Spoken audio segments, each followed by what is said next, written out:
Hi friends, എല്ലാവർക്കും പുതിയ വീട്ടിലേക്ക് സ്വാഗതം. അപ്പോൾ അനാമികയ്ക്ക് നയനയും ആദർശയോട് ഹണിമൂണിന് പോകുന്ന തീരെ ഇഷ്ടമല്ലാത്തതുകൊണ്ട് ആ കാര്യങ്ങളെല്ലാം രേവതി വിളിച്ച് പറയുന്നു. മുടക്കാനുള്ള മാർഗവുമായിട്ട് ഞാൻ ഇപ്പം തന്നെ അങ്ങ് വന്നേക്കാം മോളെ എന്ന് രേവതിയും പറയുന്നു. ഈ സമയം നയനയും ആദർശയോടെ നന്ദാവനത്തിലേക്ക് ചെല്ലുവാണ്. അവർക്ക് ഭയങ്കര സന്തോഷം. സ്വീകരിച്ച് അകത്തുകൊണ്ടിരുത്തുന്നു. എന്നിട്ട് കനക പറയുന്നുണ്ട്, നിങ്ങൾക്ക് പോയിട്ട് തിരിച്ചു വരുന്നത് വരെ കഴിക്കാനുള്ള പലഹാരങ്ങളും ചമ്മന്തിപ്പൊടിയും അങ്ങനെയുള്ള എല്ലാ സാധനങ്ങളും കരുതിയിട്ടുണ്ട് എന്ന് പറയും. അന്നേരം ആദർശ് വയ്ക്കും, അയ്യോ അമ്മയ്ക്കത് ഭയങ്കര ബുദ്ധിമുട്ടായോ എന്ന് ചോദിക്കുമ്പോൾ ഒരു ബുദ്ധിമുട്ടുമില്ല, നിങ്ങൾക്ക് വേണ്ടിയല്ലേ, പിന്നെ എന്നെ അടുക്കളയിൽ സഹായിക്കാൻ നന്ദൂട്ടനും ഉണ്ടായിരുന്നു, ഇവൾ ആദ്യമായിട്ടാ അടുക്കള കയറി ഇത്ര എന്നെ സഹായിക്കുന്നത് എന്ന് പറയും. അന്നേരം നന്ദു പറയുന്നുണ്ട്, അത് വേറെ ഒന്നും കൊണ്ടല്ല, നയനേച്ചിയുടെ ജീവിതത്തിൽ ഇങ്ങനെ ഒരു യാത്ര ആദ്യമായിട്ടാണ്. അപ്പം നിങ്ങൾ രണ്ടുപേരുടെ ഒന്ന് പോയിട്ട് വരുന്നേടം വരെ എന്തെങ്കിലുമൊക്കെ നല്ല ഫുഡ് കഴിച്ചോട്ടെ ഇടയ്ക്ക് എന്ന് കരുതിയാണ് ഞാൻ സഹായിച്ചത് എന്ന് പറയും. അന്നേരം ആദർശ് വയ്ക്കുന്നുണ്ട്, നന്ദു ഞങ്ങളുടെ കൂടെ വരുന്നുണ്ടോ എന്ന്. അത് നന്ദു, നിങ്ങൾ ഭാര്യയും ഭർത്താവൂടെ പോകുന്നതിനിടയ്ക്ക് ഞങ്ങൾ വന്നാൽ ശരിയാകിയല്ല, ഞാൻ വന്നാൽ ശരിയാകിയല്ല എന്ന് പറയും. അന്നേരം ആദർശ് പറയുന്നുണ്ട്, ഏതായാലും ഈ പ്രാവശ്യത്തെ യാത്ര ഇങ്ങനെ അങ്ങ് പോകട്ടെ, അതിനുശേഷം നമുക്ക് എല്ലാവർക്കും കൂടെ ഒരുമിച്ച് ഒരു യാത്ര പ്ലാൻ ചെയ്യണമെന്ന് ആദർശ് പറയും. അന്നേരം കനക പറയുന്നുണ്ട്, അതിൻ്റെ ഒന്നും ആവശ്യമില്ല മോനെ, ഏതായാലും നിങ്ങൾ സന്തോഷത്തോടെ ജീവിക്കുന്ന കണ്ടപ്പോൾ തന്നെ ഞങ്ങളുടെ മനസ്സ് നിറഞ്ഞു എന്ന് പറയും.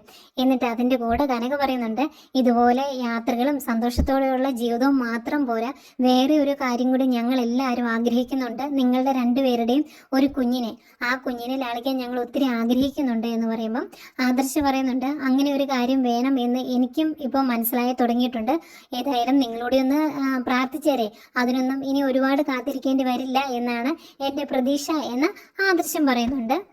ഇത് കേൾക്കുമ്പം കനകയ്ക്കും ഗോവിന്ദനും ഒക്കെ ഭയങ്കര സന്തോഷമാവുന്നുണ്ട്, നയനിക്കും സന്തോഷമാവുന്നുണ്ട്. എന്നിട്ട് പറയും, ഏതായാലും മോൻ ഇവിടെ ഇരിക്കും, മോന് കുടിക്കാൻ വെള്ളം എടുക്കാമെന്ന് പറഞ്ഞാൽ അവരകത്തേക്ക് പോവാട്ടോ. അന്നേരം ആദർശം ഗോവിന്ദനോട് അവിടെ സംസാരിച്ചുകൊണ്ടിരിക്കുകയാണ്.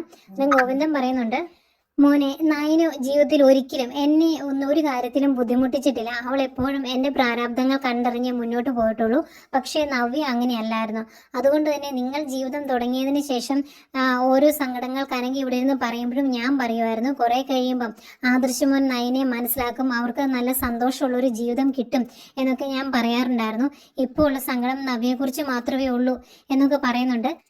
അന്നേരം ആദർശ് പറയുന്നുണ്ട്, അച്ഛൻ പറഞ്ഞത് നേരാണ്, എനിക്ക് നയനെ മനസ്സിലാക്കാൻ സാധിച്ചിട്ടില്ലായിരുന്നു, ഇപ്പം എനിക്ക് നന്നായിട്ട് അവളെ മനസ്സിലാവുന്നുണ്ട്, അവൾ ഒരുപാട് കാര്യങ്ങൾക്ക് എന്നെ സഹായിച്ചിട്ടുണ്ട്, കമ്പനിയിൽ ഒരുപാട് ലാഭം ഉണ്ടാക്കി തന്നിട്ടുണ്ട്, അതിൻ്റെ ഒരു ചെറിയ അംശമെങ്കിലും അവളുടെ സന്തോഷത്തിന് വേണ്ടി ഞാൻ വിനിയോഗിക്കണ്ടേ, ഇനി ഒരിക്കലും അവളെ പിരിഞ്ഞ് ഒരു ജീവിതം എനിക്കില്ല എന്ന് എനിക്ക് മനസ്സിലായി, അവളില്ലാതെ എനിക്ക് പറ്റില്ല, അത്രത്തോളം ഞാൻ അവളെ സ്നേഹിക്കുന്നുണ്ട് എന്നൊക്കെ ആദർശ് പറയുമ്പോഴേക്കും ഒത്തിരി സന്തോഷമാവുന്നുണ്ട് ഗോവിന്ദന്.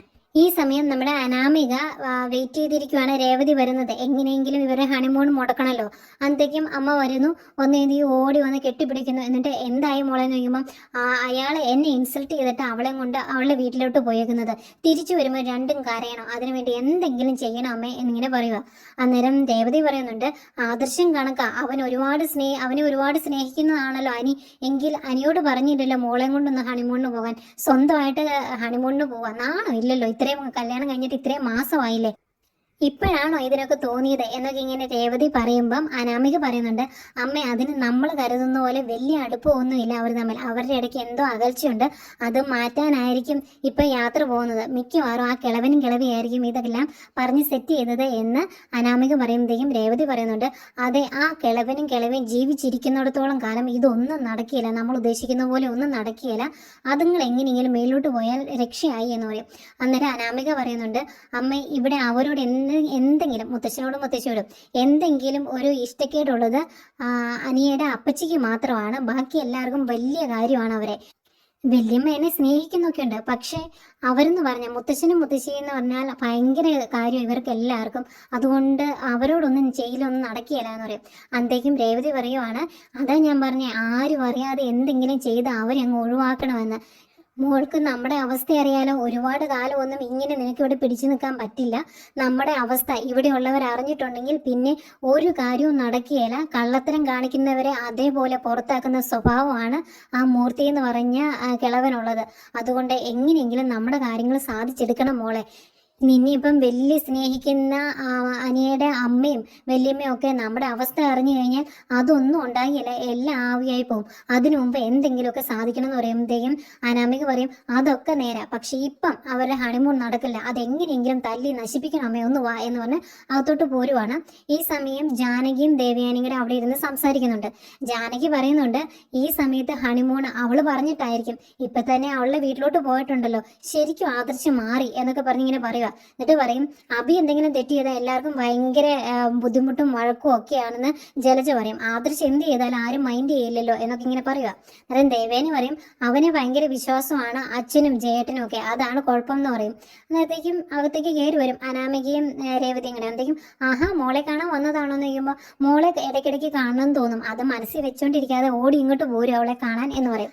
അപ്പത്തേക്കും ദേവേനി അയ്യോ അതിനൊന്നും കുഴപ്പമില്ല, മോളെ എപ്പോൾ കാണാൻ തോന്നിയാലും ഓടി ഇങ്ങ് പോരും, ഒരു പ്രശ്നമില്ല എന്ന് പറയും. അന്നേരം പറയുന്നുണ്ട് മോൾക്ക് ഇപ്പൊ ചില പരാതികളുണ്ട്, അതിനോട് സംസാരിച്ചുകൊണ്ടിരിക്കുവായിരുന്നു അവള്. ഇപ്പം ആദർശം നയനയും കൂടെ ഹണിമൂണിന് പോവല്ലേ, അതുപോലെ വിവാഹം കഴിഞ്ഞതല്ലേ എൻ്റെ മോളുടെയും അവൾക്കും അങ്ങനെ പോകണമെന്ന് ആഗ്രഹമൊക്കെ കാണില്ലേ. പിന്നെ അതൊന്നും ഇല്ലെങ്കിലും ഞാൻ പറഞ്ഞിട്ടുണ്ട് ഒരു കാര്യത്തിനും അനിയെ നിർബന്ധിക്കാനൊന്നും പോകണ്ട, ശല്യം ചെയ്യരുതെന്നൊക്കെ പറഞ്ഞിട്ടുണ്ട്, അതുകൊണ്ടാണ് മോളൊന്നും മിണ്ടാത്തത് എന്നൊക്കെ ഇങ്ങനെ പറയും. അന്നേരം ദേവേനി പറയുന്നുണ്ട് അതിപ്പോൾ എന്ത് ചെയ്യാനാ, അവനിപ്പോൾ അങ്ങനെ പ്ലാൻ ചെയ്ത് പോകാൻ തുടങ്ങി, എനിക്കത് മുടക്കണമെന്ന് നല്ല ആഗ്രഹം ഉണ്ടായിരുന്നു എന്ന് പറയും. എന്തെങ്കിലും രേവതി പറയുവാണ് അവർ പോയി അടിച്ചു പൊളിച്ചിട്ട് വരട്ടെ. പിന്നെ ഒരു കാര്യമുണ്ട് കേട്ടോ, വീട്ടിലിപ്പം മുത്തശ്ശൻ എന്ന് പറയുന്ന ഒരു മുതിർന്ന കാരണവർക്ക് ഇത്രയും വലിയൊരു അസുഖമൊക്കെ ഉള്ള സ്ഥിതിക്ക് ഇങ്ങനെ ഹണിമൂൺ ഒന്നും അല്ല പോകേണ്ടത്, വല്ല ക്ഷേത്ര ദർശനങ്ങളൊക്കെയാ. ഇപ്പം മണ്ഡലകാലമല്ലേ, നോയമ്പെടുത്ത് ശബരിമലയ്ക്ക് പോവുകയൊക്കെ ചെയ്യുവാണെങ്കിൽ അതിനൊക്കെ കുറേ ശമനം കിട്ടും എന്നൊക്കെ ഇങ്ങനെ പറയുവാണ്. അതായത് ചെറിയൊരു ക്ലൂ ഇട്ട് കൊടുക്കുകയാണ് എങ്ങനെയാണ് മുടക്കേണ്ടത് എന്ന്. അന്തേക്കും ദേവേനി ഇങ്ങനെ മനസ്സിൽ ഓർക്കുക കേട്ടോ, അത് നല്ല കാര്യമാണല്ലോ എന്ന്. അപ്പം ദേവേനി പറയുന്നുണ്ട് ഇവിടെ എല്ലാവരും പോകാറുണ്ട്, ജയേട്ടനും അജയനും ഒക്കെ പോകാറുണ്ട് ശബരിമലയ്ക്ക്, പിന്നെ ഒരുപാട് നോയമ്പൊന്നും എടുക്കാറില്ല, 10 ദിവസമൊക്കെ നോയമ്പെടുത്തിട്ടേ പോകാറുള്ളൂ എന്ന് പറയും. അന്തേക്കും ജാനകി എങ്കിൽ ഈ പ്രാവശ്യം അതിനൊരു മാറ്റം വരുത്തിയാൽ എന്താ കുഴപ്പം എന്നിങ്ങനെ ചോദിക്കുകയാണ്. അന്നേരം ദേവേനി പറയുന്നുണ്ട് ഏതായാലും അവനവൻ്റെ വീട്ടിലോട്ട് പോയേക്കുമല്ലേ, പോയിട്ട് വരട്ടെ, എന്നിട്ട് ഞാൻ തീരുമാനം അറിയിക്കാം എന്ന് പറയുന്നു. ഇത്രയും കേൾക്കുമ്പോഴേക്കും അനാമികയ്ക്കും രേവതിക്കും ഭയങ്കര സന്തോഷമാകും കേട്ടോ. പിന്നെ കാണിക്കുന്നത് നമ്മുടെ ആദർശിനെയും നയനയും തന്നെയാണ്. അവര് നന്ദാവനത്തിൽ നിന്ന് ഇറങ്ങുവാണ്, കയ്യിൽ കുറെ പലഹാരങ്ങളൊക്കെ കൊടുത്തു വിടുന്നുണ്ട്. അന്നേരം ആദർശ് പറയും ആ ഇത് കുറേ ഉണ്ടല്ലോ എന്നിങ്ങനെ പറയുമ്പോൾ പോയിട്ട് വന്നേടം വരെ കഴിക്കാനുള്ളത് ഉണ്ട് എന്ന് കനക പറയും. അന്നേരം ആദർശ് പറയുന്നുണ്ട് ഇതിനു മുമ്പ് ഞാൻ എന്തെങ്കിലും യാത്ര ചെയ്യുമ്പോൾ ഇതൊക്കെ ചെയ്തു തന്നുകൊണ്ടിരുന്നത് ഇളയമ്മയും അമ്മയും കൂടിയാണ്, ഇതിപ്പോൾ അവർക്ക് ഇഷ്ടമില്ലാത്തൊരു യാത്രയായതുകൊണ്ട് അവരൊന്നും ഉണ്ടാക്കി തന്നില്ല, സാരമില്ല ഇവിടുന്ന് ഉണ്ടാക്കി തന്നല്ലോ അത് മതി, ഏതായാലും ഞങ്ങൾ പോയിട്ട് നാളെ രാവിലെ തന്നെ പോകും, പോയിട്ട് ഇവിടെ വന്നിട്ട് ഞങ്ങൾ വീട്ടിലോട്ട് പോകുള്ളൂ കേട്ടോ എന്നൊക്കെ പറയുന്നുണ്ട്. അന്നേരം അതിനിടയ്ക്ക് നമ്മുടെ നന്ദു പറയുന്നുണ്ട് പോയിട്ട് വെറുതെ ഇങ്ങ് വന്നേക്കരുത്, എനിക്ക് എന്തെങ്കിലുമൊക്കെ വാങ്ങിച്ചുകൊണ്ട് വന്നേക്കണം എന്നൊക്കെ പറയും. ഏതായാലും സന്തോഷത്തോടെ അവരവിടെ നിന്ന് ഇറങ്ങുക. ഇവരിങ്ങി ഇറങ്ങി പോരുന്ന കണ്ട് സന്തോഷത്തോടെ കനക പറയുന്നുണ്ട് ഏതായാലും നയനമോളുടെ ജീവിതം രക്ഷപ്പെട്ടു, എനിക്ക് ഒരുപാട് സന്തോഷമായി, ഇനി ആകെ ഒരു സങ്കടമുള്ളത് നവ്യയുടെ കാര്യം ഓർത്തിട്ടാ എന്ന് പറയും.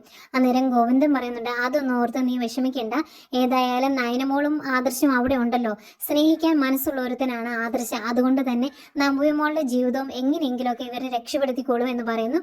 ഭയങ്കര സന്തോഷത്തോടെ നന്ദുവും പറയുന്നുണ്ട് ഏതായാലും ചേച്ചിയുടെ മനസ്സിന് ഇണങ്ങുന്ന, ചേച്ചിയുടെ ആ മനസ്സ് നല്ലതാണല്ലോ, അതുകൊണ്ട് തന്നെയാണ് ഇതുപോലൊരു ഭർത്താവിനെ ചേച്ചിക്ക് കിട്ടിയതെന്ന് നന്ദുവും പറയുന്നു. ഈ സമയം ആദർശിന്റെയും നയനയുടെയും ഹണിമൂണ് മുടക്കാൻ ഒരുങ്ങിയിരിക്കുവാണ് ദേവയാനിയും ജാനകിയും. അന്തേക്ക് ഇവർ കയറി വരുന്നത് കാണുന്നത് ജാനകി പറയുന്നുണ്ട് ദേ വരുന്നുണ്ട് എന്നിങ്ങനെ പയ്യെ പറയും ദേവയാനോട്. എന്നിട്ട് അവരോട് ചോദിക്കും ആ കയ്യിൽ കുറെ കവറൊക്കെ ഉണ്ടല്ലോ എന്നിങ്ങനെ കളിയാക്കി ചോദിക്കുന്നവരോട് ചോദിക്കുക.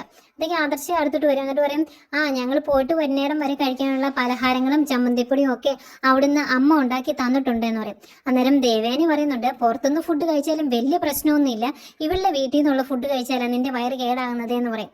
അന്നേരം ആദർശ് പറയും അമ്മ എന്തിനാ അങ്ങനെയൊക്കെ പറയുന്നത്, എനിക്ക് അവിടുത്തെ ഫുഡ് കഴിച്ചെന്ന് ഓർത്ത് ഒരു കുഴപ്പമില്ല എന്ന് പറയും. അന്നേരം ദേവേനി പറയുന്നുണ്ട് ഞാനിപ്പം നിന്നെ വിളിച്ചത് വേറെ ഒന്നിനുമല്ല, ഞാനൊരു കാര്യം മനസ്സിൽ തീരുമാനിച്ചിട്ടുണ്ട്, അതിപ്പോൾ തീരുമാനിച്ചതൊന്നുമല്ല, ഇതിനു മുമ്പേ തീരുമാനിച്ചിരുന്നതാണ്. മുത്തശ്ശന് അസുഖം വന്ന സമയത്ത് നീ ഈ പ്രാവശ്യം വ്രതമെടുത്ത് ശബരിമലയ്ക്ക് പോകണം എന്ന് പറയും. അന്നേരം ആദർശ് പറയും അതിനെന്താമേ എല്ലാ പ്രാവശ്യം പോകുന്നതല്ല, നമുക്ക് പോകാം എന്ന് പറയും. അന്നേരം പറയുന്നുണ്ട് ജയേട്ടനും അജയനും ഒക്കെ പോകാൻ തീരുമാനിച്ചിട്ടുണ്ട്, ആ കൂട്ടത്തിൽ നീയും പോകണം എന്ന് പറയുമ്പോൾ കുഴപ്പമില്ല പോകാം എന്ന് പറയും. അന്നേരം പറയുന്നുണ്ട് മാലയിട്ട് വ്രതം എടുത്ത് വേണം പോകാൻ എന്ന് പറയുമ്പം ഞങ്ങൾ പോയിട്ട് വന്നു കഴിഞ്ഞാൽ പിറ്റേ ദിവസം തന്നെ മാല ഇട്ടേക്കാം എന്ന് പറയുമ്പോഴത്തേക്കും ദേവേനെ പറയുവാണ് പോരാ നാളെ തന്നെ ഇടണമെന്ന്. അന്നേരം ആദർശ് ചോദിക്കും അതെങ്ങനെയാകുമ്പോൾ നാളെ തന്നെ ഇടുന്നേ, ഞങ്ങൾ പോയിട്ട് വന്നിട്ട് പോരേ എന്ന് ചോദിക്കും. അന്നേരം ദേവയാനി പോരാ, നാളെ തന്നെ ഇടണം, നിന്നെ നാളെ തന്നെ മാല ഇടിയിച്ചേക്കാം എന്നാണ് ഞാൻ നേർന്നത് എന്ന് പറയുവാണ്. അന്തേക്കും ആദർശന് ആകെ ഒരു വിഷമം. ആദർശൻ നോക്കട്ടെ അമ്മേ, ഒന്ന് ആലോചിക്കട്ടെ എന്ന് പറയും. അന്തേക്കും ജാനകി, മുത്തശ്ശന്റെ കാര്യത്തിന് വേണ്ടിയല്ലേ നീ അത് ചെയ്യുവല്ലേ ചെയ്യേണ്ടത്, ഇതിങ്ങനെ ആലോചിക്കട്ടെ എന്നൊക്കെ പറഞ്ഞിട്ടുണ്ടെങ്കിൽ അവന് മനസ്സുകൊണ്ട് താല്പര്യമില്ലെന്ന് ഏട്ടത്തി ഉദ്ദേശിച്ചേക്കുന്നത് എന്ന് ജാനകി ഒന്ന് കുത്തി കൊടുക്കുവാണ്.